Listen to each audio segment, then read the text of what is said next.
Time ಕೆಟ್ರೆ ಹಗ್ಗ ಕೂಡ ಹಾವಾಗುತ್ತೆ ಅನ್ನೋ ಮಾತು ಈತನಿಗೆ ಪಕ್ಕ ಸೂಟ್ ಆಗುತ್ತೆ ನೋಡಿ. ಅರೆಸ್ಟ್ ಆಗಿ ಬೇಲ್ ಪಡೆದು ನಂತರ ಕೋರ್ಟ್ ಕಡೆ ಮುಖ ಹಾಕಿರಲಿಲ್ಲ. ಪೊಲೀಸರು ಹುಡುಕಿ ಸೋತು ಹೋಗಿದ್ರು. ಆದ್ರೆ ಕೊನೆಗೆ ತಾನೇ ಹೋಗಿ ಪೊಲೀಸರ ಬಲೆಗೆ ಬಿದ್ದಿದ್ದಾನೆ.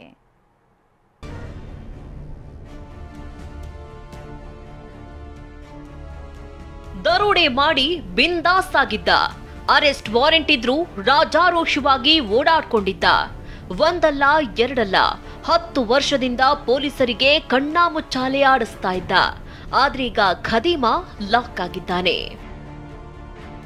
ಜೈಲಲ್ಲಿದ್ದ ಅಣ್ಣನ ನೋಡಲು ಬಂದು ತಮ್ಮ ಲಾಕ್. ಎಐ ಕ್ಯಾಮೆರಾದಿಂದ ಸಿಕ್ಕಿಬಿದ್ದ ಐನಾತಿ ಚೋರ.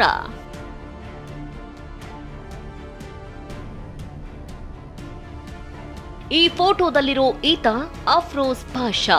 10 ವರ್ಷದ ಹಿಂದೆ ಡಕಾಯಿತಿ ಕೇಸ್ನಲ್ಲಿ ಜೈಲು ಸೇರಿ ಬೇಲ್ ಪಡೆದಿದ್ದ. ಆದ್ರೆ ಕೇಸ್ ಟ್ರಯಲ್ ವೇಳೆ ಕೋರ್ಟ್ಗೆ ಹಾಜರಾಗದೆ ಕಳ್ಳಾಟವಾಡ್ತಿದ್ದ. ಕೋರ್ಟ್ ವಾರೆಂಟ್ ಇಶ್ಯೂ ಮಾಡಿದ್ರೂ ಕ್ಯಾರೆ ಅಂದಿರ್ಲಿಲ್ಲ. ಮಡಿವಾಳ ಪೊಲೀಸರು ಅಫ್ರೋಜ್ಗಾಗಿ ಹುಡುಕಿ ಸೋತ್ ಹೋಗಿದ್ರು. ಆದ್ರೀಗ ತಾನಾಗಿಯೇ ಬಂದು ಹಳ್ಳಕ್ಕೆ ಬಿದ್ದಿದ್ದಾನೆ.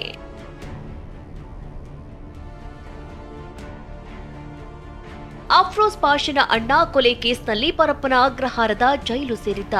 ಅಣ್ಣನ ನೋಡಲು ತಮ್ಮ ಅಫ್ರೋಜ್ ಹೋಗಿದ್ದ. ಆದ್ರೆ ಜೈಲಿನ ಎಂಟ್ರಿಯಲ್ಲಿದ್ದ ಎಐ ರೆಕಗ್ನಿಷನ್ ಕ್ಯಾಮೆರಾ ಈತನ ಮುಖ ಸ್ಕ್ಯಾನ್ ಮಾಡಿತ್ತು. ಆತನ ಮೇಲೆ ಅರೆಸ್ಟ್ ವಾರೆಂಟ್ ಇರೋ ವಿಚಾರ ಭದ್ರತಾ ಸಿಬ್ಬಂದಿಗೆ ಗೊತ್ತಾಗಿತ್ತು. ತಕ್ಷಣವೇ ಜೈಲಿಗೆ ಬಂದ ಮಡಿವಾಳ ಪೊಲೀಸರು ಆರೋಪಿ ಅಫ್ರೋಜ್ ಪಾಷಾ ಬಂಧಿಸಿ ಮತ್ತೆ ಜೈಲಿಗಟ್ಟಿದ್ದಾರೆ.